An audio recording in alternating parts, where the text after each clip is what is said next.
વિદ્યાર્થી મિત્રો કેમ છો? અને આઈ હોપ કે તમને જે ગયા લેક્ચરની અંદર મસ્ત મજાની એલિંગહામ આકૃતિ સમજાવી છે એ ડેફિનેટલી સમજાઈ ગઈ હશે. ક્લિયર અને બહુ મસ્ત છે અને સમજાઈ જ ગઈ હશે અત્યારે જેવું શ્યોર, કારણ કે મને મારી પર ભરોસો છે. ચલો એને રિલેટેડ બે ત્રણ ક્વેશ્ચન છે, પછી આપણે આજે જોવાનું છે સરસ મજાનું લોખંડનું નિષ્કર્ષણ. લોખંડ કઈ રીતે બને છે એની આપણે મસ્ત મજાની વાત કરવાની છે. ક્લિયર? ઓકે, તો સૌથી પહેલો ક્વેશ્ચન છે 2018 ની અંદર પૂછાઈ ગયેલો ક્વેશ્ચન છે. એલિંગહામ આકૃતિને ધ્યાનમાં લેતા નીચે આપેલામાંથી કઈ ધાતુ એલ્યુમિનિયમના રિડક્શનમાં વપરાય છે? તો ગઈકાલે આપણે એલિંગહામ આકૃતિ યાદ કરીએ તો આપણને યાદ આવશે એલ્યુમિનિયમનું રિડક્શન કરવું છે, મતલબ કે એલ્યુમિનિયમના ઓક્સાઇડનું રિડક્શન કરવું છે. આમાંથી એલ્યુમિનિયમના ઓક્સાઇડનું રિડક્શન કોણ કરી શકતું હતું ભાઈ? Mg. જો તમને યાદ હોય તો. બાકી તો બધી ધાતુની જે લાઈન હતી એ કેવી હતી? એલ્યુમિનિયમની લાઈન કરતા ઉપર હતી. ક્લિયર છે? એટલે જવાબ કોણ આવશે? Mg. ત્યાર પછી JEE 2019 માં પૂછાયેલો ક્વેશ્ચન છે. આ રીતે આકૃતિ આપેલી હતી, એલિંગહામ આકૃતિ આ રીતે આપેલી હતી અને ક્વેશ્ચન છે આપેલ એલિંગહામ આકૃતિને અનુલક્ષીને આપેલ વિધાનમાંથી સાચું વિધાન પસંદ કરો. અહીંયા આપણને વિધાન આપેલા છે ચાર. આ ચાર વિધાનમાંથી આપણે એક વિધાન સાચું પસંદ કરવાનું છે. તો જો સરસ મજાની એલિંગહામ આકૃતિ છે, વિધાન જોતા જઈએ કયું વિધાન સાચું છે એ આપણને ખબર પડી જશે. 800 ડિગ્રી સેલ્સિયસ તાપમાને ZnO માંથી Zn ના નિષ્કર્ષણમાં Cu નો ઉપયોગ થાય છે. તો 800 ડિગ્રી એટલે અહીંયા આપણે ધારી લઈએ કે 800 હશે, બરાબર? તો ZnO માંથી તમારે Zn બનાવવું છે અને એની માટે Cu નો ઉપયોગ થાય છે. પોસિબલ છે? આ લાઈન નીચે છે, આ લાઈન ઉપર છે, ક્યારેય શક્ય નથી. હા, Zn Cu2O માંથી Cu બનાવવા માટે Zn વાપરી શકાય. બાકી ZnO માંથી Zn બનાવવા માટે Cu વાપરી શકાશે નહીં. એટલે પહેલું વિધાન ખોટું છે. બીજું વિધાન જો 500 ડિગ્રી સેલ્સિયસ તાપમાને ZnO માંથી Zn ના નિષ્કર્ષણમાં કોકનો ઉપયોગ થાય. આ 500 ડિગ્રી સેલ્સિયસ તાપમાન છે, કોક એટલે કોલસો થાય. તો જો આ 500 ડિગ્રી સેલ્સિયસ તાપમાને કઈ લાઈન ઉપર છે બેટા? તો C વાળી લાઈન ઉપર છે અને Zn વાળી લાઈન નીચે છે. એટલે તમારો કોક છે કે ZnO માંથી Zn ઉત્પન્ન કરી શકશે નહીં. હા, CO માંથી C તમારો Zn બનાવી શકશે. એટલે આ વિધાન પણ કેવું છે? ખોટું છે. ત્યાર પછી જો Cu2O માંથી Cu ના નિષ્કર્ષણમાં કોકનો ઉપયોગ થઈ શકતો નથી. Cu2O માંથી Cu ના નિષ્કર્ષણમાં કોકનો ઉપયોગ થઈ શકતો નથી. આપણને એવું કીધું છે. ફરી વખત, Cu2O માંથી Cu ના નિષ્કર્ષણમાં કોકનો ઉપયોગ થઈ શકતો નથી. વાત સાચી છે? થઈ શકે ભાઈ. જો Cu2O માંથી Cu ના નિષ્કર્ષણમાં કોક તમે વાપરી શકો, પણ અહીંયા ના પાડી છે એટલે એ બધાને કેવું થાય? ખોટું. ત્યાર પછી 1400 ડિગ્રી સેલ્સિયસ તાપમાને ZnO માંથી Zn ના નિષ્કર્ષણમાં એલ્યુમિનિયમનો ઉપયોગ થાય છે. 1400 ડિગ્રી સેલ્સિયસ તાપમાન એટલે આપણે ક્યાં રાખી શકીએ? અહીંયા વાપરી શકીએ, બરોબર? એવું આપણે માનીએ. તો શું કહે છે? 1400 ડિગ્રી સેલ્સિયસ તાપમાને ZnO માંથી Zn ના નિષ્કર્ષણમાં આ ZnO, અહીંયા ZnO માંથી Zn બનાવવું છે અને એની માટે તમે એલ્યુમિનિયમનો ઉપયોગ કરી શકો છો. તો આ વાત શક્ય છે? હા, શક્ય છે, કારણ કે આ લાઈન નીચે છે અને આ લાઈન કેવી છે?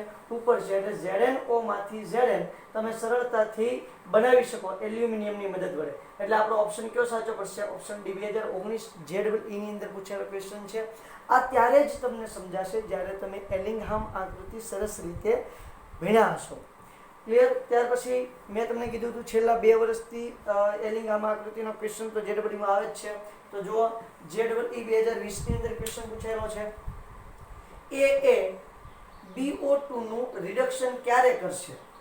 આ એ છે, એના વડે આનું રિડક્શન કરવાનું છે. આની લાઈન તો ઉપર છે અને આની લાઈન નીચે છે, શક્ય નથી. પણ જુઓ, એક સમય એવો આવશે કે જ્યાં તમારી A + O2 એટલે કે અહીંયા A + O2 will gives AO2, બરાબર? અને અહીંયા શું બનશે? BO2. તો અહીંયા જો આ લાઈન નીચે છે, આ લાઈન ઉપર છે, એટલે A છે એ BO2 નું શું કરી શકે? રિડક્શન કરી શકશે. ક્યારે કરશે? તો આ તાપમાન તમે જોશો એટલે તમને ખ્યાલ આવશે. અહીં નીચે આપણે અંદર નીચે લઈ જઈએ તો કેવું છે? મતલબ કે 1400 કરતા વધારે. કેવું થશે? 1400 ડિગ્રી સેલ્સિયસ કરતા વધારે તાપમાન હશે ત્યારે તમારું જે A છે એ BO2 નું રિડક્શન કરશે, બરાબર છે? તો જો 1400 કરતા વધારે. હવે એની અંદર ઓપ્શન તો ઘણા બધા હશે પણ અહીંયા આપણે ઓપ્શન લખવાની જગ્યા નથી એટલે મેં તમને લખી નથી દીધા. ક્લિયર છે? પણ એટલે યાદ રાખવાનું છે કે અહીંયા 1400 કરતા વધારે હોય ત્યારે તમારું A છે એ BO2 નું શું કરી શકે? રિડક્શન કરી શકે. નહીતર શું કરશે? B છે એ AO2 નું રિડક્શન કરી અને એમાં રૂપાંતર કરી દેશે. ક્લિયર? ઓકે, તો જે આપણે આ તો ફર્સ્ટ ભણીએ જ છીએ કે ભાઈ લોખંડનું કઈ રીતે આપણે શુદ્ધિકરણ કરીએ, કઈ રીતે ઉત્પાદન કરીએ, એ તો વાત કરીએ જ છીએ. એ પહેલાં જે કોયડા બાકી છે આપણે ગઈકાલના ટૂંકમાં તમારા જે પુસ્તકમાં છે તે કે ભાઈ પહેલો કોયડો તો આપણે કરાવી દીધો તો મસ્ત મજાનું એક્ઝામ્પલ આપીને. બીજો કોયડો એવો હતો કે કોયડાની અંદર એવું કીધેલું હતું કે ભાઈ તમારું જે Al2O3 છે એનું રિડક્શન તો થઈ જાય છે, એટલે કે એલ્યુમિનિયમનું રિડક્શન કરી અને તમે Mg વડે મેળવી શકો છો, પણ વ્યવહારિક દ્રષ્ટિએ કેમ એ ઉપયોગી નથી. 6.2 કોયડા નંબર હતું, બરાબર?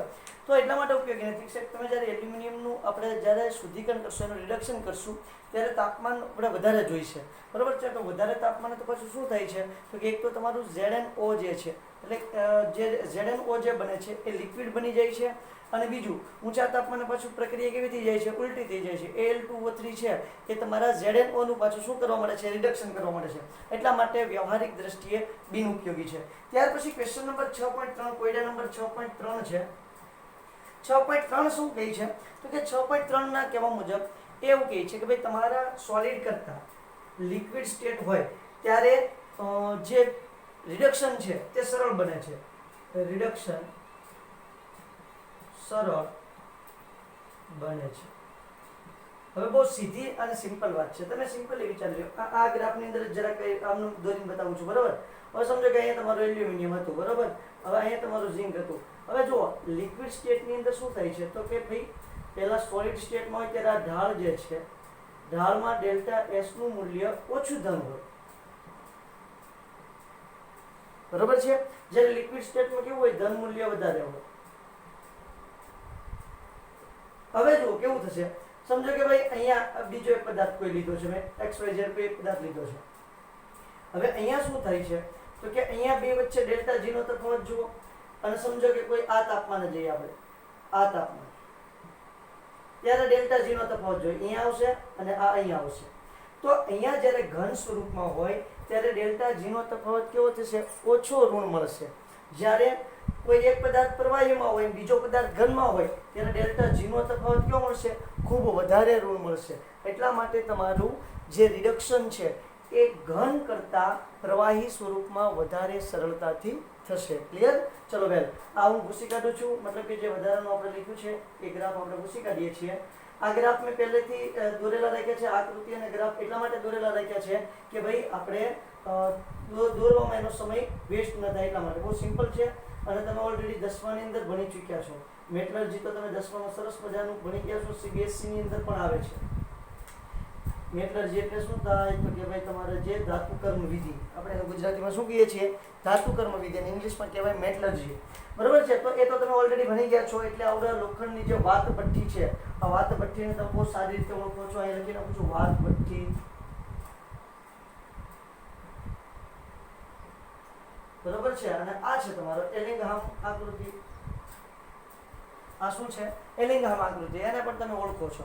એટલે એને એક્ઝેક્ટ દોરવામાં આપણે ટાઈમ વેસ્ટ ન જાય ને એટલા માટે મેં અહીંયા પહેલેથી દોરીને રાખ્યા છે. હવે જો આપણે મસ્ત મજાનું લોખંડ છે, એ લોખંડનું આપણે શુદ્ધિકરણ કરવું છે, લોખંડ મેળવવું છે, તો અમારે શું કરવું પડશે?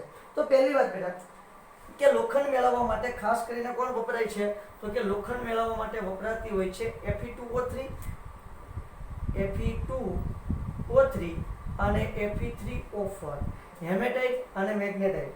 આ બે જે ખનિજો છે, બે જે અયસ્ક છે, આ બે અયસ્ક વપરાય છે. તો એનું શું કરવામાં આવે? તો સૌ પ્રથમ તો સાહેબ એનું આપણે શું કરવાનું છે તો કે ઓક્સાઇડમાં રૂપાંતર કરવાનું છે, પાણીના જે અણુઓ હોય એ દૂર કરવાનું છે. તો એની માટે કઈ પદ્ધતિ છે? ગુંજન અને નિસ્તાપન, જેને આપણે કેલ્સિનેશન અને રોસ્ટિંગ તરીકે ઓળખીએ છીએ. તો ગુંજન અને નિસ્તાપન કરી નાખો એટલે પાણી છે એ બધું દૂર થઈ જશે, કાર્બોનેટ છે કોઈ હોય તો એનું ઓક્સાઇડમાં રૂપાંતર થઈ જશે. એટલે કમ્પ્લીટલી તમારી આ જે ખનિજો છે, જે અયસ્ક છે, એનું શેમાં પરિવર્તન થઈ જશે? ઓક્સાઇડની અંદર રૂપાંતર થઈ જશે. વેલ, હવે આનું જ્યારે ઓક્સાઇડની અંદર રૂપાંતર થઈ જાય પછી એને આપણે ઉમેરવાની છે વાત ભઠ્ઠીમાં. ક્યાં ઉમેરવાની છે? વાત ભઠ્ઠીમાં. વાત ભઠ્ઠીમાં અયસ્ક, લાઇમસ્ટોન અને કોક આ વસ્તુ ઉપરથી એડ કરવાની છે. એટલે હવે શું ઘટના બને છે એ જોજો, બહુ ઇન્ટરેસ્ટિંગ છે. અહીંથી વાત ભઠ્ઠીમાં નીચેથી બહુ ઇન્ટરેસ્ટિંગ ભઠ્ઠી હોય અને અગ્નિરોધક ઈંટોની બનાવેલી હોય એટલે આના પર અગ્નિની બહુ અસર થાય નહીં. નહીંતર તો તમે કોઈ પણ વસ્તુ હોય ને એને ગરમ કરશો ને એટલે એનું આખું બંધારણ વિખાઈ જાય. સમજો કે તમે આપણી સાદી ઈંટ અને સિમેન્ટથી કોઈ ભઠ્ઠી બનાવી હોય તો એને તમે ગરમ કરશો ને એટલે શું થઈ જાય, એનું બંધારણ વિખાઈ જાય એટલે ભાંગી જાય. અને આ ભઠ્ઠી તો બહુ લાંબો સમય સુધી ચાલે અને ઘડીકમાં કંઈ થાય નહીં. અગ્નિરોધક ઈંટોની બનેલી હોય એટલા માટે વાત ભઠ્ઠી છે. શું નામ છે એનું? વાત ભઠ્ઠી. ક્લિયર? ચાલો, તો અહીંથી શું છે, ગરમ હવા ફૂંકવામાં આવે છે નીચેના ભાગેથી. ધ્યાન આપજો, નીચેના ભાગેથી જ્યારે ગરમ હવા ફૂંકવામાં આવે છે ત્યારે ગરમ હવા અહીંથી જાય છે પ્લસ સાથે સાથે કોક સળગાવવામાં આવે છે. અહીંયા શું સળગાવવામાં આવે છે? કોક. કોક એટલે કોલસો. એટલે લગભગ 2200 કેલ્વિન જેટલું તાપમાન હોય છે. નીચેના ભાગમાં કેટલું તાપમાન હોય છે? 2200 કેલ્વિન જેટલું તાપમાન હોય છે. નીચે 2200 કેલ્વિન તાપમાન હોય છે. શેને કારણે હોય છે? તો કે ગરમ હવા તથા કોક સળગાવવામાં આવે છે. સી કોક એટલે સી સળગાવતા 2200 કેલ્વિન તાપમાન તમને મળે છે. હવે શું થાય છે તો કે હવા પસાર કરી છે તો હવા ક્યાં જવાની છે? ઉપરની તરફ જવાની છે. અને કોકને સળગાવો C + O2 1/2 O2 એટલે શું બને છે? CO. એટલે CO અને હવા ક્યાં જશે? ઉપરની તરફ જશે. CO પ્લસ હવા, ગરમ હવા.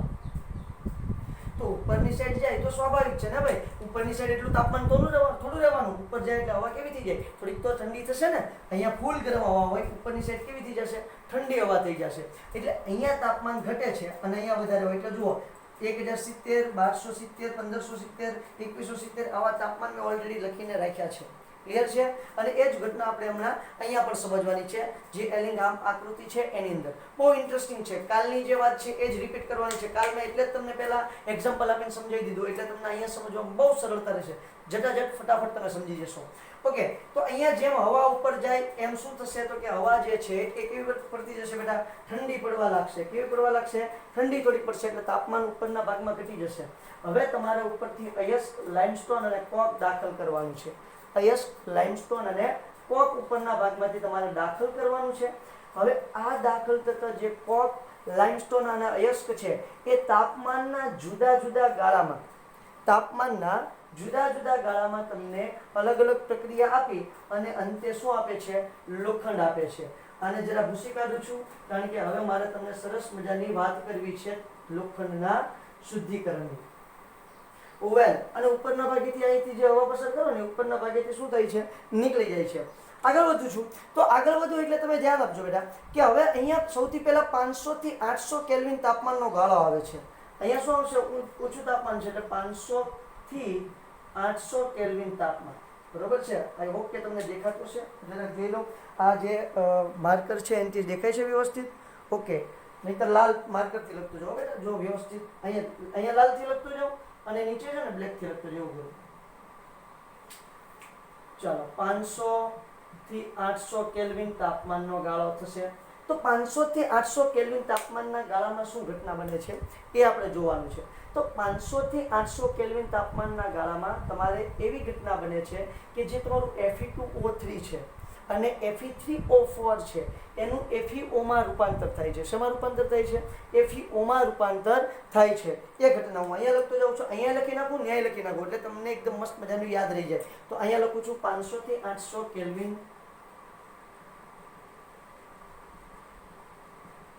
તાપમાનના ગાળામાં પ્રથમ Fe2O3 જે છે એનું Fe3O4 માં રિડક્શન થાય છે.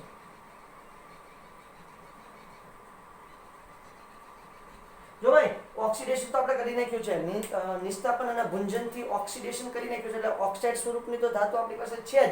એમાંથી હવે રિડક્શન કરી અને શુદ્ધ Fe મેળવવાનું છે. શું મેળવવાનું છે? શુદ્ધ Fe મેળવવાનું છે. તો જો પહેલી પ્રક્રિયા શું થશે? 3Fe2O4 શું આવે છે? 3Fe2O3 મારી હા બરાબર છે Fe2O3. એમાંથી શેમાં રૂપાંતર કરવાનું? એની CO સાથે પ્રક્રિયા કરશો કારણ કે ગરમ હવા અને કોકની સાથે CO ઉપર જાય છે, હમણાં થોડી વાર પહેલા વાત કરી છે. એટલે અહીંયા તમને શું મળશે તો કે અહીંયા તમને મળશે 2Fe3O4 2Fe3O4 plus CO2 2Fe3O4 plus CO2 એટલે જો Fe2O3 છે એનું Fe3O4 માં રૂપાંતર થયું છે બરાબર. હવે ધ્યાન આપજો અહીંયા બીજું શું થાય છે આ જે તમારું Fe2O3 જે છે આ Fe2O3 માંથી થોડાક પ્રમાણમાં તમને FeO પણ મળી જશે.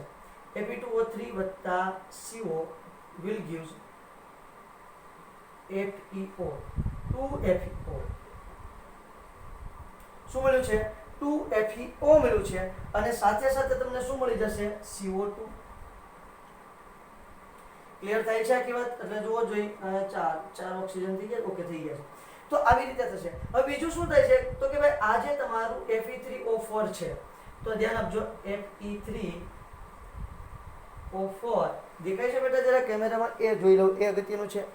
આ દેખાય છે મસ્ત મજાનું દેખાય છે સાહેબ તમે લખી જાઓ કઈ ચિંતા નથી. Fe3O4 વત્તા CO કારણ કે CO ઉપર જાય છે ભાઈ કોક સળગાવ્યો છે એટલે અહીંયા શું મળશે તો અહીંયા તમને મળી જશે ડાયરેક્ટ 3Fe સોરી અહીંયા 4CO લખીશું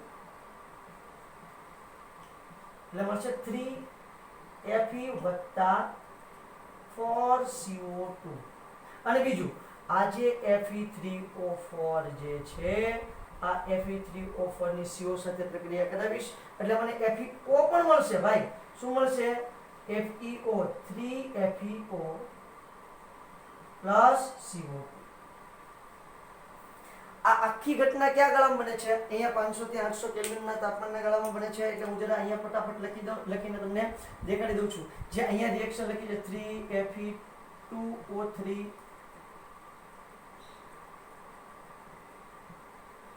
plus CO will gives 2Fe3O4 plus CO2. Clear છે ઓકે. ત્યારથી પછી જુઓ આને Fe2O3 plus CO will gives 2FeO plus CO2 પછી Fe3O4 plus 4CO will gives અહીંયા શું બનાવ્યું તમે 4CO સાથે શું બનાવ્યું 3Fe plus 4CO2 અને અહીંયા હજી શું ઘટના બને છે તો કે Fe3O4 plus CO એટલે અહીંયા બને છે 3FeO plus CO2 બરાબર. આ 500 થી 800 અને કેલ્વિનમાં 500 થી 800 જે છે એને આપણે કેલ્વિનની અંદર જોવા જઈએ 500 થી 800 કેલ્વિનના ગાળામાં જ આ ઘટનાઓ આપણે જોવાની છે બેટા. હવે એને તમે જો કેલ્વિનની અંદર 500 થી 800 કેલ્વિનના ગાળામાં જોવા જશો એટલે તમને આ રીતની સરસ મજાની પ્રક્રિયા જોવા મળશે. હવે અહીંયા શું થાય છે તો કે તમારો લાઇમસ્ટોન છે લાઇમસ્ટોન જેને આપણે શું કહીએ છીએ CaCO3 આ તાપમાનના ગાળામાં CaCO3 જે છે એનું વિઘટન થશે અને CaO વત્તા CO2 મળશે. લાઇમસ્ટોન છે એનું વિઘટન થઈ જશે અને CaO વત્તા CO2 મળશે. આપણે 500 થી 800 લખીએ છીએ ખરેખરમાં તો આ 850 900 જેટલું થઈ જાય છે બરાબર. એટલા માટે તમારો જે કોક છે સોરી જે તમારો ચૂનાનો પથ્થર છે આ પથ્થરનું શું થઈ જાય છે વિઘટન થઈ જાય છે. જે તમને એ લખીને કરું છું CaCO3 plus sorry will gives CaO વત્તા CO2 એટલે કેલ્શિયમ ઓક્સાઇડ મળે. હવે જો આ કેલ્શિયમ ઓક્સાઇડ જે છે એ સિલિકા સાથે જોડાઈ જશે. કોની સાથે જોડાશે સિલિકા સાથે. તો કાલે જ આપણે વાત કરી હતી CaO પ્લસ SiO2 એટલે શું બની જાય CaSiO3 એટલે શું બની ગયું સ્લેબ. એટલે તમારે અહીંયા જો સિલિકા હશે કોણ છે સિલિકાની અશુદ્ધિ હશે રેતી જેને આપણે કહીએ છીએ એ રેતીની અશુદ્ધિ છે તો એ સ્લેગ સ્વરૂપે ક્યાં જતી રહેશે તળિયે જતી રહેશે. ક્યાં જતી રહેશે તળિયે. અને તળિયે જઈ અને આપણે એને શું કરી શકીએ સાઈડમાંથી નીકાળી શકીએ જેને આપણે ઘન કચરો પણ કહીએ છીએ. શું કહીએ છીએ ઘન કચરો. તો આ રીતે તમે 500 થી 800 કેલ્વિનના ગાળામાં આખી ઘટનાને વર્ણવી શકો છો. ક્લિયર છે ઓકે. ચલો ત્યાર પછી 900 થી 1500 કેલ્વિનના ગાળામાં શું ઘટના બને છે ને એની વાત કરી દઉં છું. આ સાહેબ તમારે બધી રિએક્શન યાદ રાખવાની છે અને તાપમાનનો ગાળો પણ યાદ રાખવાનો છે કમ્પલસરી બરાબર. આમાંથી ઘણી વખત અલગ અલગ ટાઈપના ક્વેશ્ચન પૂછી નાખે છે. તો હવે આવે છે 900 થી 1500 કેલ્વિન તાપમાનના ગાળામાં શું બને છે ને એની વાત આવે છે. જુઓ એ પણ બહુ ઇન્ટરેસ્ટિંગ છે. 900 થી 1500 કેલ્વિન તાપમાનના ગાળામાં 900 થી 1500 કેલ્વિન તાપમાનનો ગાળો છે, બરોબર છે. તો 900 થી 1500 કેલ્વિન તાપમાનનો જે ગાળો છે એની અંદર શું થાય છે તો કે એની અંદર જે તમારો કાર્બન છે, કાર્બન ડાયોક્સાઇડ સાથે જોડાય અને શું બનાવે છે, 2CO બનાવે છે અને કાર્બન મોનોક્સાઇડ બનાવે છે. પછી તો કે ભાઈ એની આ જે તમારો કાર્બન મોનોક્સાઇડ છે, આ કાર્બન મોનોક્સાઇડની પ્રક્રિયા તમારો હમણાં થોડી વાર પહેલા જે FeO મળ્યો છે FeO સાથે જોડાશે, કારણ કે આપણે આનું શું કરવાનું છે, રિડક્શન. તો FeO આયર્ન ઓક્સાઇડ જે છે એનું કાર્બન મોનોક્સાઇડ ભલે આપણે રિડક્શન કરી અને શેમાં રૂપાંતર કરી શકશું તો કે સરસ મજાના Fe ની અંદર રૂપાંતર કરી શકીએ. શેની અંદર રૂપાંતર કરી શકીએ, Fe ની અંદર રૂપાંતર કરી શકીએ. આખી વાત ક્લિયર થાય છે બેટા? આખી વાત મસ્ત મજાની તમને સમજાતી હોવી જોઈએ. ક્લિયર છે? ઓકે, સરસ મજાની તમને આખી રિએક્શન એક વખત લખીને કરી દો એટલે તમને ખ્યાલ આવશે 900 થી 1500 કેલ્વિન તાપમાનના ગાળામાં શું થાય તે. તો જુઓ અહીંયા શું આવશે, C વત્તા સૌથી પહેલા આવશે 1/2 O2, C વત્તા 1/2 CO2, C વત્તા CO2 will gives to 2CO. હા ક્લિયર છે. C વત્તા CO2 એટલે તમને 2CO મળશે. ઓકે, ચાલો જોડો છે. CO2 ને કોક સાથે જોડો એટલે અહીંયા લખું છું 900 થી 1500 કેલ્વિન તાપમાનનો ગાળો, બરોબર છે. તો 900 થી 1500 કેલ્વિન તાપમાનનો ગાળો. પછી અહીંયા લખું છું, પહેલા અહીંયા લખી નાખો, આખી ક્લિયર કરી નાખો પ્રક્રિયા, મસ્ત મજાની રિએક્શન ક્લિયર કરી નાખો એટલે તમને ખ્યાલ આવશે, બરોબર. ઓકે, પછી આ જે CO છે એ FeO સાથે જોડાશે. FeO વત્તા CO will give શું થશે, Fe વત્તા CO2. અહીંયા તમે જોવા જશો તો શું તમને આખી રિએક્શન જોવા મળશે તો કે ભાઈ જો હજી અહીંયા તમે જોવા જાઓ અને આખી રિએક્શનને તમે કમ્પ્લીટ કરવા જાઓ તો એક વખત એવું થાય કે અહીંયા કાર્બન છે ને એ પણ તમારા FeO સાથે પ્રક્રિયા કરશે એટલે શું મળશે, Fe વત્તા CO. શું મળશે, Fe વત્તા CO. આવી સરસ મજાની રિએક્શન તમને આરામથી Fe વત્તા CO ની તમે મેળવી શકો કોઈ પણ જાતની શંકા કુશંકા રાખ્યા વગર. કેવી રીતે? કોઈ પણ જાતની શંકા કુશંકા રાખ્યા વગર તમે સરસ મજાનું શું મેળવી શકો છો ભાઈ, તો કે તમે CO મેળવી શકો. અને આપણું જે રિડક્શનની પ્રક્રિયા થાય એ તો થાય જ છે. જુઓ FeO નું રિડક્શન થાય આની સાથે એટલે જ Fe મળે છે. અહીંયા FeO નું રિડક્શન થાય કાર્બન સાથે એટલે જ આપણને શું મળે છે, Fe જોવા મળે છે. હવે આ Fe ની પ્રક્રિયા તમે જોવા જાવ ને તો બે તબક્કામાં થશે. કેટલા તબક્કામાં થશે? બે તબક્કામાં આ Fe ની પ્રક્રિયા થશે, જેને તમે છે ને થોડાક સમય પહેલા એક સંયુગ્મન પ્રક્રિયા કીધી હતી. જ્યારે આપણે આજે આ એલિંગામાં આકૃતિ શીખવાની હતી એની પહેલા તમે એને કેવી પ્રક્રિયા કીધી હતી, સંયુગ્મન પ્રક્રિયા કીધી હતી. તો સંયુગ્મન પ્રક્રિયાનો અહીંયા તમને જોવા મળશે એટલે આ પ્રક્રિયા જે છે એ સંયુગ્મન સ્વરૂપે તમને આ રીતે જોવા મળશે. તો કે પહેલા ભાઈ તમારું જે FeO છે એ FeO નું વિઘટન થઈ જાય એટલે Fe વત્તા 1/2 O2 મળશે. જુઓ જે મળે છે. ઓકે, આ Fe વત્તા 1/2 O2 જે છે એ તમારા કાર્બન સાથે જોડાય છે એટલે શું થઈ જાય છે, શું મળી જાય છે ભાઈ, તો કે CO મળે છે. તો અહીંયા Fe જે છે એનું રિડક્શન થયું અને કાર્બનનું શું થયું, ઓક્સિડેશન. એટલે રિડક્શન અને ઓક્સિડેશન પ્રક્રિયા થઈ. હવે આ દરમિયાન જુઓ અહીંયા ડેલ્ટા G જોવા જઈએ આ પ્રક્રિયા માટે તો શું મળશે તમને, FeO માંથી Fe માટે ડેલ્ટા G અને આ પ્રક્રિયા માટે ડેલ્ટા G શું જોવા મળે છે તો કે ડેલ્ટા G તમને જોવા મળશે C માંથી CO માટે. ક્લિયર છે? આ બે વખતે તમને ડેલ્ટા G નું સ્વરૂપ આ રીતે જોવા મળે. હવે આ પ્રક્રિયા હું જરા અહીંયા લખી નાખું છું, સરસ મજાના સ્વરૂપમાં લખવાની છે.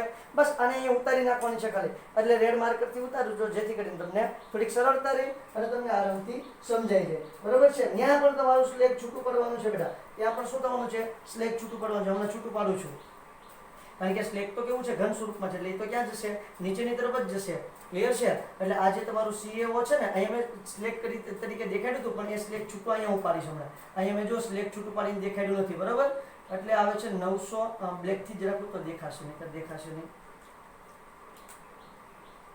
900 થી 1500 કેલ્વિન નો તાપમાનનો ગાળો છે. હવે જો શું બને છે તો કે એક રિએક્શન આપણે આ રહી તો કે C વત્તા CO2 will give 2CO, બરાબર છે. પછી એનું શું થાય છે, FeO plus CO will gives Fe વત્તા CO2 એક રિએક્શન કઈ થાય છે તો કે FeO + C will gives Fe + CO અને જે તમારો CaO છે આ CaO + SiO2 એટલે બને છે CaSiO3 સ્લેગ. શું બને છે? સ્લેગ. આ સ્લેગ ની બનવાની ઘટના આયા છે પણ આથી કેલ્શિયમ ઓક્સાઇડ છૂટો પડશે તો સ્લેગ આયા બનશે અને એ સ્લેગ ને આપણે ક્યાંથી બહાર કાઢી નાખવાનો છે? અહીંયા નીચેની તરફથી બહાર કાઢી નાખવાનો છે. આ સ્લેગ છે એ ઘન કચરો છે જે તમારા લોખંડ ઉપર તરતો હશે એટલે ઉપરના ભાગમાંથી એને બહાર કાઢશું અને લોખંડને નીચેના ભાગમાંથી બહાર કાઢશું. જો મેં બે અલગ અલગ પોર્શન દેખાડ્યા છે.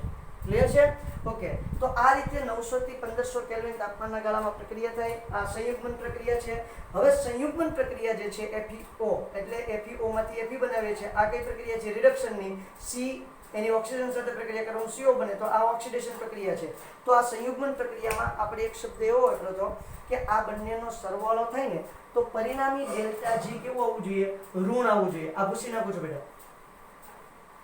પરિણામી ડેલ્ટા G કેવું આવવું જોઈએ? ઋણ આવવું જોઈએ. એટલે આવું બનવું જોઈએ. સમજો કે તમારી રિએક્શન છે તો એની માટે ડેલ્ટા રિએક્શન G0 = આ બંનેને 0 લઈ લે તોય વાંધો નથી. G રાખીએ તો પણ મને કોઈ પ્રશ્ન છે નહીં. બરોબર છે? G રાખો અથવા તો G0 રાખો, જે તમને યોગ્ય લાગે તે તમે રાખી શકો. તો જુઓ ડેલ્ટા G1 + ડેલ્ટા G2 એમ પણ લખું અથવા તો આમ પણ લખું. ડેલ્ટા G FeO એમાંથી Fe વત્તા ડેલ્ટા G એમાં શું આવશે બીજું? C એમાંથી CO. તો આ બંનેનું જે પરિણામી મૂલ્ય છે એ આ જે ડેલ્ટા G0 છે એ કેવું આવવું જોઈએ? ઋણ આવવું જોઈએ. કેવું આવવું જોઈએ બેટા? ઋણ આવવું જોઈએ. કમ્પલસરી ફરજિયાત ઋણ જ આવવું જોઈએ તો જ આ રિએક્શન પોસિબલ છે. નહીતર રિએક્શન આપમેળે પોસિબલ નથી. એટલે આ ડેલ્ટા G આપણે કેવું હોવું જોઈએ? ઋણ આવવું જોઈએ. સંયુગ્મન પ્રક્રિયામાં ઓક્સિડેશન અને રિડક્શન કમ્બાઈન થતું હોય એ બંનેનો તમે પરિણામી ડેલ્ટા G મેળવો તો ડેલ્ટા G નું મૂલ્ય ઋણ આવવું જોઈએ. આવું આપણે એક વિધાન છે પુસ્તકની અંદર છે, તમે જોઈ શકો છો અને વાંચી શકો છો. બરાબર? તો આ જે સંયુગ્મન પ્રક્રિયામાં ડેલ્ટા G નું મૂલ્ય ઋણ આવે છે કે નહીં એ આપણે હવે ચેકઆઉટ કરવાનું છે. ઓકે વેલ, કરો સાહેબ, ચેકઆઉટ કરો. આપણને કોઈ પ્રશ્ન છે નહીં. હવે જુઓ આ ત્યારે જ પોસિબલ બને. એક વસ્તુ ધ્યાન આપજો કે ભાઈ તમારું જે ડેલ્ટા G0 નું મૂલ્ય ઋણ હોય તો જ પોસિબલ બને. હવે આપણે જરૂર પડવાની છે એલિંગહામ આકૃતિની. બરોબર છે? આ વસ્તુ હું ભૂસી નાખું છું અને આગળ વધીએ. હવે એલિંગહામ આકૃતિને આની સાથે કઈ રીતે સંબંધ છે એ જોઈએ. લગભગ તમે જોવા જશો તો લગભગ અહીંયા તમે જોશો એટલે અહીંયા જોશો ને ત્યાંથી તમને ખ્યાલ આવશે કે તમારી જે આ આકૃતિ છે કાર્બનવાળી, આ કાર્બનવાળી આકૃતિ અને આયનવાળી આકૃતિ એકબીજાને છેદે છે 1073 કેલ્વિન તાપમાને. દેખાય છે પહેલા? એકબીજાને ક્રોસ કરે છે. જો એકબીજાને ક્રોસ તો કરે છે બરાબર. હવે અહીંયા સુધી છે ને એટલે કે આ Fe માંથી FeO ઘટનાનું છે અને આ જે છે ને એ C માંથી CO બનાવવાની ઘટનાનું છે.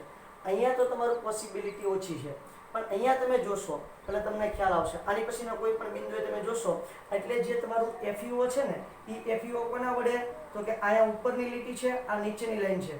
FeO નું C વડે તમે શું કરી શકો છો તો કે રિડક્શન કરી શકો. ક્યાં બિંદુ પછી તો કે તમારા 800 ડિગ્રી સેલ્સિયસ તાપમાન અથવા તો 1073 કેલ્વિન તાપમાન પછી તમે કોઈ પણ બિંદુએ કાર્બન વડે FeO નું રિડક્શન કરી અને Fe મેળવી શકો છો. અહીંયા જો Fe નું ઓક્સિડેશન થઈને FeO બન્યું એની રિવર્સ પ્રક્રિયા તમે કોઈ પણ બિંદુએ 1073 કેલ્વિન તાપમાન અથવા તો 800 ડિગ્રી સેલ્સિયસ તાપમાન પછી ગમે ત્યારે કરી શકશો અને તમે શું મેળવી શકો છો? શુદ્ધ Fe મેળવી શકો છો. કારણ કે આ લાઈન નીચે છે, આ લાઈન ઉપર છે. ઓકે સર, વેલ. હવે આપણે લેવું છે એક્ઝેક્ટ 1673 કેલ્વિન તાપમાન. ક્યાં તાપમાન લેવું છે? 1673 કેલ્વિન તાપમાન લેવું છે. 1673 કેલ્વિન તાપમાન તમે જોવા જાવ એટલે આ પોઈન્ટ માર્યો છે. જો મેં અહીં એરો માર્યો છે. બરોબર છે? 1673 કેલ્વિન તાપમાને તમે લેવા જશો ને બેટા કોઈ પણ જગ્યાએથી જો તમે 1673 કેલ્વિન તાપમાન તમારે એની આસપાસનો ગાળો આપણે રાખીએ. એવું નથી કહેતા કે એક્ઝેક્ટ 1673 કેલ્વિન તાપમાન લેવું એવું જરૂરી નથી. એની આસપાસનો તમે ગાળો રાખો તો પણ જોઈ લો. તમે એક્ઝેક્ટ 1673 કેલ્વિન તાપમાને જોવા જશો તો તમને ખ્યાલ આવશે. શું ખ્યાલ આવશે? તો કે એક સરસ મજાનો ખ્યાલ આવશે. મારે આ લાઈન છે એ શાયદ જરા અલગ દોરાઈ ગઈ છે અને તો અહીંયા જ લઈ લેવાની છે કન્ટિન્યુ. આ જે પોઈન્ટ છે ને એને અહીંયા લેવાનો છે. ઓકે, ચાલો આ મારી એટલે ટૂંકમાં લાઈન બે અલગ અલગ દોરાઈ ગઈ હતી. હવે હું એને મસ્ત કરી દીધી છે. મને જરાક એમની ડિફિકલ્ટી વાળું લાગ્યું એટલા માટે આને અહીંયા ટચ કરાવી દેવાનું છે એસ. ઓકે ચલો રેડી વેલ હવે થઈ ગયું છે.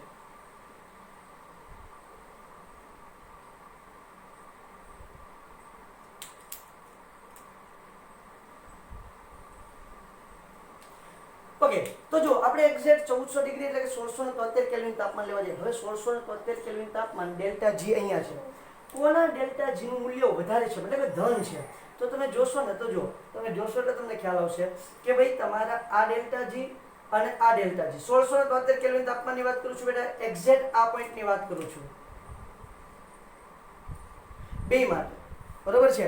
એક્ઝેક્ટ 1673 કેલ્વિન તાપમાન એટલે કે 1400 ડિગ્રી સેલ્સિયસ તાપમાનની વાત કરું છું.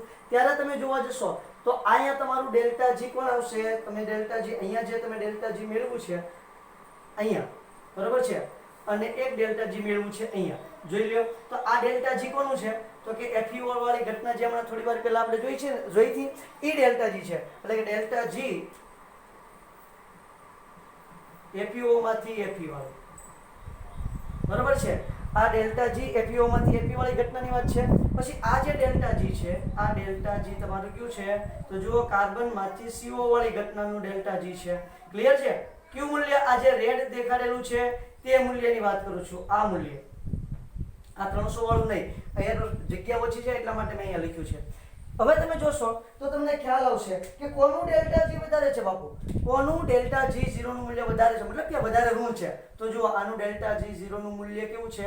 ઓછું વધારે ઋણ છે. આનું ડેલ્ટા જી 0 નું મૂલ્ય ઓછું ઋણ છે.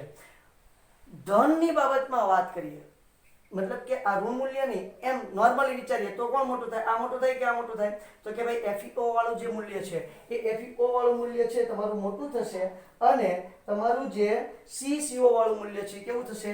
નાનું થશે. એટલે હું એવું કહી શકું કે 1673 કેલ્વિન તાપમાને ડેલ્ટા જી સી માંથી સીઓ જે બને છે એનું મૂલ્ય ડેલ્ટા જી એફઈઓ માંથી એફઈ બને છે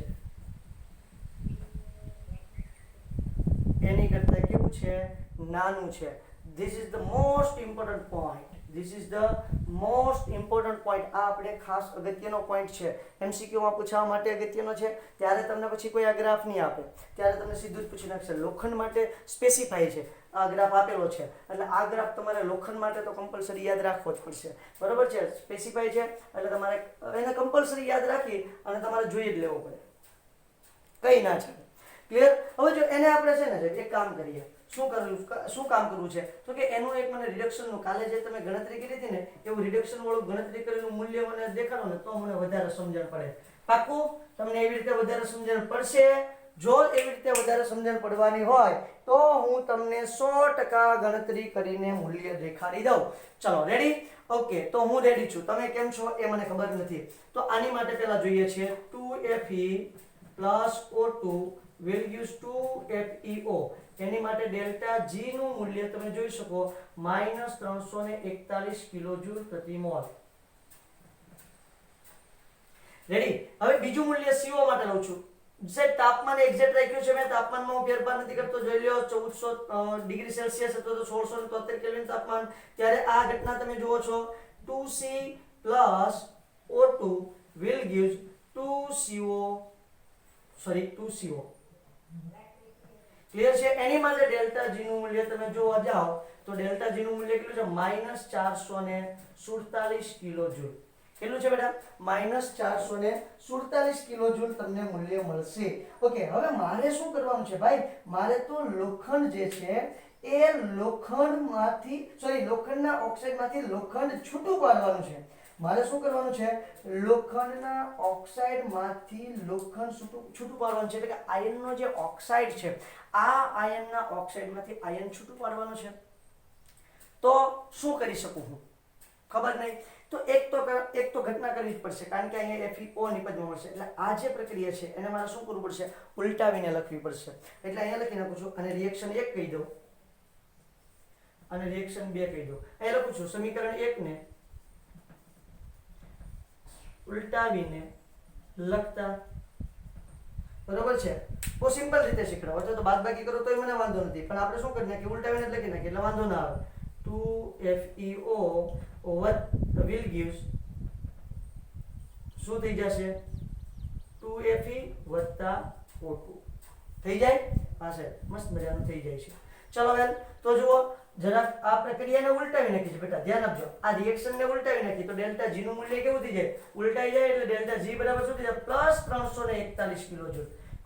તમે સરસ મજાનું તમારું ઉષ્માગતિશાસ્ત્ર અહીંયા યાદ કરી શકો છો, બરાબર છે? પ્રક્રિયાને ઉલટાવો તો ડેલ્ટા જી નું મૂલ્ય એટલું જ રહે, પણ નિશાની શું થઈ જાય? ચેન્જ થઈ જાય. હવે શું કરવાનું છે? તો હવે ધ્યાન આપો, આ બંને તરફથી ઓક્સિજન ઉડાડી દો. આ છે ઓક્સિજન ઉડી ગયા. શું વધ્યું? 2C વત્તા 2FeO. ઓકે, ચલો વેલ, બરાબર શું મળશે? 2CO વત્તા 2Fe મળશે. જોઈ લ્યો, થઈ જાય છે. બધી રિએક્શન પણ પાછી છે ને સરસ મજાની સંતુલિત થઈ જાય છે. અહીંયા 2 Fe, અહીંયા પણ 2 Fe. અહીંયા કેટલા ઓક્સિજન છે? 2. તો અહીંયા પણ કેટલા ઓક્સિજન? 2. અહીંયા કેટલા કાર્બન? 2. તો અહીંયા પણ કેટલા કાર્બન? 2 કાર્બન છે. ક્લિયર? મસ્ત મજાની રિએક્શન થઈ ગઈ. તો હવે એક વસ્તુ જોવાની છે, એ અહીંયા છે. ડેલ્ટા જી નું મૂલ્ય ઋણ આવશે ને તો જ આ પોસિબલ થશે, નહીતર પોસિબલ થશે નહીં. જરાક મસ્ત મજાની બાદબાકી કરો જોઈએ. આ પ્લસ છે 341, પેલું છે એ માઈનસ 447 છે. તો 447 માઈનસ 341 એટલે આવે છે -106. કેટલી કિંમત આવે છે બેટા? -106. Delta G is equal to -106. હવે જો અહીંયા બધે 2 વડે મેં ગુણેલું છે, બરાબર? એને કાઢી નાખું તો મને ડેલ્ટા G0 મળશે. તો આને ભાગ્યા 2 કરી નાખો એટલે -53 થઈ જશે કિંમત. કઈ દેખાય છે? હું કેમેરામાં જોઈ લો બેટા. થોડું કટ થઈ જાય છે, પણ એ કટ થઈ છે. ક્યાં લખશું? ચલો સહેજ ઉપર લખી નાખું છું, બરાબર? અહીંયા કન્ટિન્યુ દર્શાવી દઉં છું. અહીંયા શું આવશે? -106. બરાબર? હવે મારે શું જોઈએ છે? ડેલ્ટા G0 એટલે ભાગ્યા 2 કરી નાખો એટલે મળશે -53. -53 મળ્યું. તો આ શું મળ્યું મને? ડેલ્ટા G0 નું મૂલ્ય. Delta G0 is equal two -53. I hope આ વખતે નહીં કપાતું હોય.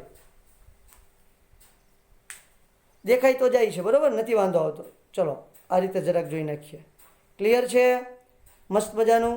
ઓકે, ચલો મસ્ત મજાનું ક્લિયર છે. તો આ ડેલ્ટા G0 નું મૂલ્ય છે, અને આપણે ઓલરેડી ચેપ્ટર નંબર 6 ઉષ્માગતિશાસ્ત્રની અંદર શીખ્યા છે. 2 વડે છે તો આના મૂલ્યને અને આખી રિએક્શનને 2 વડે ભાગી નાખું તો એનું જે ડેલ્ટા G નું મૂલ્ય છે એને પણ 2 વડે ભાગી નાખીશ તો 1 મોલ માટે થઈ જશે. બધી ઘટના 1 મોલ માટે થઈ જાય તો ડેલ્ટા G નું મૂલ્ય છે એને મારે શું કહી શકાય? ડેલ્ટા G0 કહી શકાય. શું કહી શકાય બેટા? ડેલ્ટા G0 કહી શકાય. કોઈ શંકાને સ્થાન છે જ નહીં, અને કોઈ શંકાને સ્થાન આમાં લાવતા પણ નહીં. શું નહીં લાવતા? શંકાને સ્થાન તમારે અહીંયા આપવાનું છે નહીં. ક્લિયર? કારણ કે અહીં તો અહીંથી થઈ જાય, અહીંથી 2 2 કાઢી નાખો બધી રિએક્શનમાં, ત્યાં 1 આપો તો 1 આપો તો કરી નાખો તો પણ થઈ જશે, કોઈ વાંધો નહીં આવે. તો આ રીતે તમારું લોખંડ છે એનું કાર્બન વડે, કોક વડે શું થઈ શકે છે? રિડક્શન કરી અને મેળવી શકાય છે. કોક વડે FeO નું રિડક્શન કરી અને તમે Fe સરળતાથી મેળવી શકો છો. એની માટેની આ રિએક્શન છે. ગઈકાલે આપણે ઝિંક અને એલ્યુમિનિયમ માટે આની વાત કરી હતી. ક્લિયર છે? ઓકે, મસ્ત મજાની વાત જોઈ લ્યો છે. એટલે આગળ વધીએ છીએ. આ રીતે જે લોખંડ મળે છે, હવે આપણે જે લોખંડ મળી ગયું છે, બરોબર? હવે આ રીતે જે તમને લોખંડ મળવાનું છે, આ લોખંડ કાચું લોખંડ કહેવાય. કેવું લોખંડ કહેવાય? કાચું લોખંડ. એ કાચા લોખંડને પિગ આયન તરીકે પણ ઓળખવામાં આવે છે. MCQ માંથી એક મસ્ત મજાનો તૈયાર થઈ શકે. પિગ આયન અથવા તો કાચું લોખંડ. આ જે કાચું લોખંડ છે એની અંદર અશુદ્ધિ હોય છે, 4% કાર્બન. આ ક્વેશ્ચન એકાદી 2 વખત પૂછાઈ ગયેલો છે કે પિગ આયન અથવા તો કાચા લોખંડની અંદર કેટલા ટકા કાર્બન હોય છે? 4% કાર્બન હોય છે, સલ્ફર હોય છે, ફોસ્ફરસ હોય છે, સિલિકોન હોય છે અને મેંગેનીઝ હોય છે. આ તમારા કાચા લોખંડની અંદર રહેલી અશુદ્ધિ છે, પિગ આયનની અંદર રહેલી અશુદ્ધિ છે. હવે આ જે પિગ આયન છે ને એની અંદરથી આપણે શું કરી શકીએ છીએ? તો કે એની અંદરથી તમે બનાવી શકો છો ભરતર લોખંડ.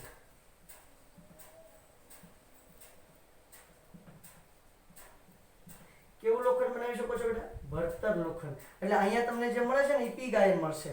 હવે એને આપણે પ્રોસેસ કરવાની અને તમે એની અંદરથી ભણતર લોખંડ મેળવી શકો છો. શું કેવું લોખંડ મેળવી શકાય? ભણતર લોખંડ. ભણતર લોખંડ જે છે એની અંદર 3% અશુદ્ધિ થઈ જાય, 3% કાર્બનની અશુદ્ધિ હોય. કાર્બનની અશુદ્ધિમાં શું થઈ જાય? ઘટાડો થઈ જાય. એટલે 3% કાર્બનની અશુદ્ધિ છે, સખત અને બરડ હોય છે.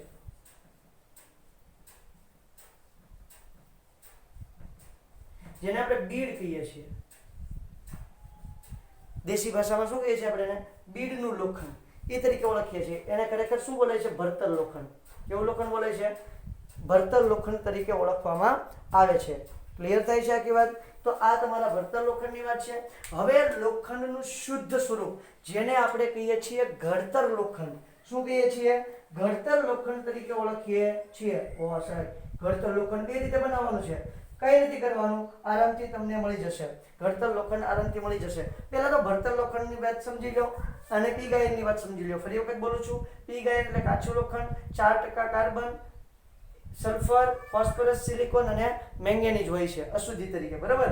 ભણતર લોખંડ જેની અંદર 3% કાર્બન, સખત અને બરડ હોય છે. હવે આ કઈ રીતે મેળવવામાં આવે છે? તો કે જે તમારું કાચું લોખંડ છે ને, કાચું લોખંડ વત્તા કોક, એને ગરમ કરશો ને એટલે મળશે ભણતર લોખંડ. ભણતર છે ભાઈ, ભણતર નથી. બરાબર? ભણતર તમારે કરવાનું છે પણ લોખંડ કેવું મળે છે? ભણતર લોખંડ તમને જોવા મળે છે. ત્યાંથી આગળ વધીએ તો હવે આવે છે તમારું ઘડતર લોખંડ. કયું લોખંડ આવે છે? ઘડતર લોખંડ. તો કે જે તમને ભણતર લોખંડ મળ્યું છે, આ ભણતર લોખંડને તમારે ગરમ કરવાનું છે. શું કરવાનું છે બેટા? આ ભણતર લોખંડને ગરમ કરવાનું છે. કોની સાથે ગરમ કરવાનું છે? તો તમારે એને ગરમ કરવાનું છે આનો જે એક સાઈડ ભાઈ છે હેમેટાઇટ. કોની સાથે ગરમ કરવાનું છે? હેમેટાઇટ સાથે ગરમ કરવાનું છે. એટલે હેમેટાઇટ ક્યાં ગયું ભાઈ? આર્યુ. આની સાથે જ ગરમ કરવાનું છે. તો હેમેટાઇટ તમારો કોક જે છે ને, કોકનું ઓક્સિડેશન કરી નાખશે. એટલે આપણે જોવાનું છે ઘડતર લોખંડ, જે લોખંડનું ખૂબ જ શુદ્ધ સ્વરૂપ છે તેને દબનીય લોખંડ પણ કહેવાય.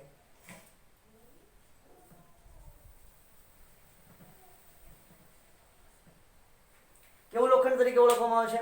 દબનીય લોખંડ તરીકે ઓળખવામાં આવે છે. આ જે તમારું દબનીય લોખંડ છે, આ દબનીય લોખંડ તમારું હેમેટાઇટ જે છે Fe2O3, આ Fe2O3 છે એ તમારા કોક સાથે રિએક્શન કરશે ભાઈ. 3C will gives શું બનાવશે? 2Fe + 3CO. એટલે કે તમારું જે કોક છે, હેમેટાઇટ છે, એ કોક સાથે પ્રક્રિયા કરી અને કોકનું ઓક્સિડેશન કરી નાખશે. શું કરી નાખશે? કોકનું ઓક્સિડેશન. એટલે તમારું કાર્બનની જે અશુદ્ધિ છે એ દૂર થઈ જશે. સાથે ફ્લક્સ તરીકે અભિવાહ શબ્દ સાંભળેલો છે, જેને કહે છે ફ્લક્સ. ફ્લક્સ તરીકે તમારે ઉમેરવાનું છે CaCO3. યાદ રાખજો, લોખંડની અંદર ફ્લક્સ તરીકે. બરાબર? બધામાં ફ્લક્સ અલગ અલગ આવશે.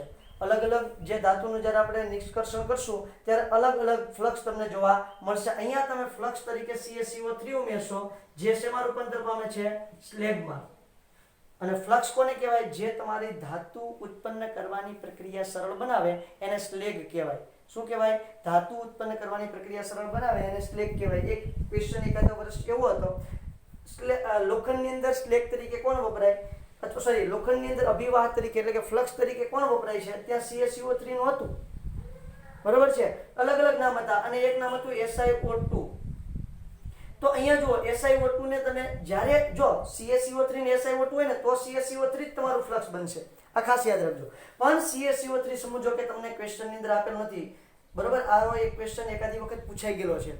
CaCO3 તમને આપેલું નથી તો શું થશે? તો તમારું SiO2 જે છે ને એ તમારું ફ્લક્સ કહેવાશે. કારણ કે SiO2 એક જાતનું તો શું કરે છે કે તમારી જે લોખંડ ઉત્પન્ન કરવાની જે ક્રિયા છે એને શું કરે છે? સરળ બનાવી દે છે. તો સરળ બનાવે છે એટલે એને શું કહી શકીએ આપણે? ફ્લક્સ. ક્લિયર છે? તો આ કોઈ પણ પ્રક્રિયા તમારી ધાતુ ઉત્પન્ન કરવાની જે ઘટના છે એને સરળ બનાવે એટલે એને તમે ફ્લક્સ કહી શકો. શું કહી શકો છો? ફ્લક્સ કહી શકો છો. તો CaCO3 છે એ સ્લેગ સ્વરૂપે નીકળી જશે. ફ્લક્સ તરીકે તમે CaCO3 ઉમેરશો, એ સ્લેગ તરીકે નીકળી જશે. એની સાથે સલ્ફર, સિલિકોન, ફોસ્ફરસ અને મેંગેનીઝ જે છે એની અશુદ્ધિ પણ સ્લેગની સાથે સાથે નીકળી જશે અને તમને શું મળે છે? શુદ્ધ લોખંડ. શું મળે છે? શુદ્ધ લોખંડ તમને મળે છે. સરસ મજાનું ઇન્ટરેસ્ટિંગ અને જબરદસ્ત લોખંડ તમને મળશે. હવે એનું શું થાય છે તો કે તમારે રોલરમાંથી પસાર કરવાનું છે. શેમાંથી પસાર કરવાનું છે? રોલરમાંથી. તો રોલરમાંથી જ્યારે તમે લોખંડને પસાર કરશો ને એટલે સ્લેગની પોપડી બની અને સ્લેગ તમારું દૂર થઈ જશે. ક્યાંથી દૂર થઈ જશે? તો કે ભાઈ લોખંડ છે, લોખંડની આ જે પ્લેટ મળી છે એની પરથી તમે આમ રોલરમાંથી પસાર કરશો એટલે પોપડીની સાથે સ્લેગ અને આ બધી અશુદ્ધિ દૂર થઈ જશે અને તમને પ્યોર લોખંડ મળવાનું છે. ક્લિયર? તો આ રીતે લોખંડનું શુદ્ધિકરણ થાય છે. બહુ ઇન્ટરેસ્ટિંગ ઘટના છે. બધી જ વસ્તુ યાદ રાખવાની છે. બધા તાપમાનના ગાળા યાદ રાખવાના છે. એની અંદર કઈ કઈ રિએક્શન કયા તાપમાનના ગાળામાં થાય એ પણ તમને ખ્યાલ હોવો જોઈએ. ક્લિયર? આજે આપણે એટલે સુધી રાખીએ. નેક્સ્ટ આપણે બીજો એકાદું જે ધાતુ છે એને છૂટી પાડવાની કોશિશ કરશું અને છૂટી પાડીને જ રહેશું. Okay, thank you.